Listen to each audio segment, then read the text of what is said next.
The crawfish. It's a super high protein, tasty food source for largemouth and other bass species. They go crazy for it in the spring. So what are some presentations that you can use to mimic those crawfish? I'm Justin Rackley here for Mystery Tackle Box today. I've got a few baits I want to show you that mimic crawfish really good. So let's get into them.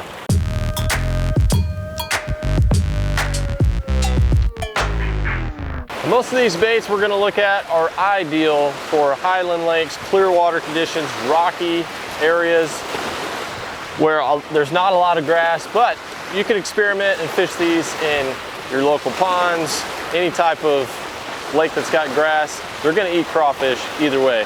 But the ones we're going to look at are tailor-made for fishing those rocky lakes. The first one is the live target crawfish. This is a medium diving crankbait.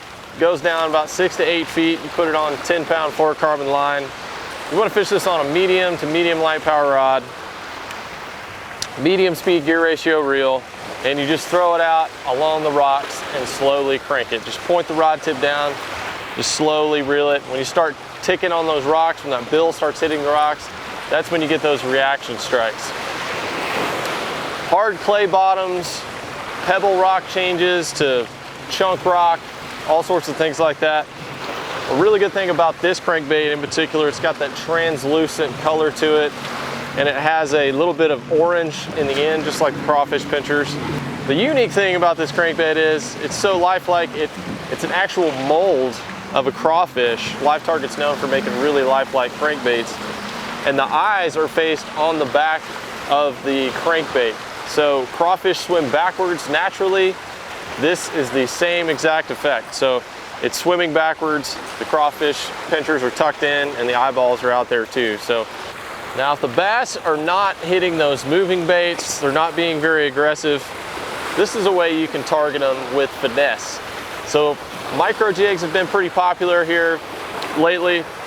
Z-Man's got one. This is the shroom head micro finesse jig. It's got 2 wired weed guards on it. It's got a 1/0 hook. And they have a Krusties series, and this plastic that goes on here, that Z-Man plastic, Elastec, it's really stretchy, stays on there, really good, and it pairs up perfectly with this little shroom head jig. This one right here is a 3/16 ounce, so you can see how compact it is, how small it is, and it's gonna mimic those little small crawfish. I've got this rigged with a 10-pound fluorocarbon leader on 20-pound braid on a spinning setup. So I can throw that light jig a long ways, and the braid helps me get a good hook set with that jig, even though it's really small. I might fish this in anywhere from 5 to 15 feet of water, depending on the water clarity.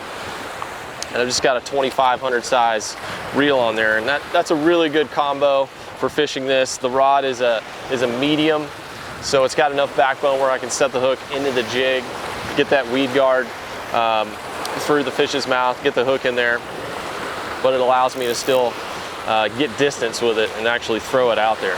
It's going to be really hard to throw this with a bait casting setup, but you're going to fish this just like you would a shaky head, same concept. It's just so compact that when they suck that thing in, they're just going to have it. They're not just going to grab the tails. That's a common problem when you're fishing in the springtime. Crawfish are coming out of their holes, they're mating, and bass really get on them. And one of the things they like to do is come up, they bite your jig trailer, they'll shake it, and they're trying to shake the pinchers off so they can eat the body, just like a shrimp. So it's a natural instinct for them to do that. So this is so small, they're not going to be able to do it.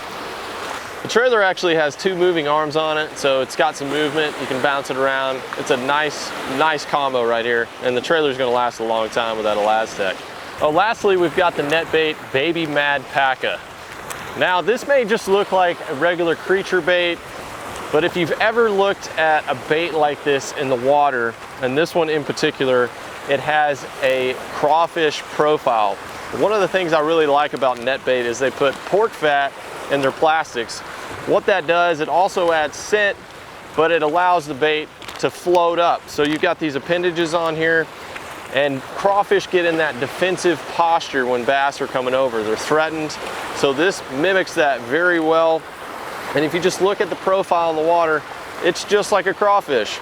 So they include these crawfish flappers on here. They've got the curl tail, they've got arms that move. There's a lot going on here, a lot of water dispersion. And this is gonna be more of a bait that you can fish in shallow cover. You could flip this bait, you could fish it around grass, you could fish it in deep water, shallow water. You can fish it all sorts of ways. It's a highly versatile bait. And my favorite way to fish it is on a Texas rig. Puts you about a 3/16, quarter ounce bullet weight on there. And I like to add a bead as well, a little bead for extra rattle. Crawfish have that hard shell, hard pinchers. They're moving around on the rocks, they're making little tick sounds, so that adds to the crawfish imitation. And if you just throw this thing out there, look at it in the water, you're gonna notice it looks like a crawfish. So there's all types of forage out there for bass, but they key in on those crawfish big time in early spring and spring season. So try these techniques if you want to catch some bass that are eating crawfish in your lake.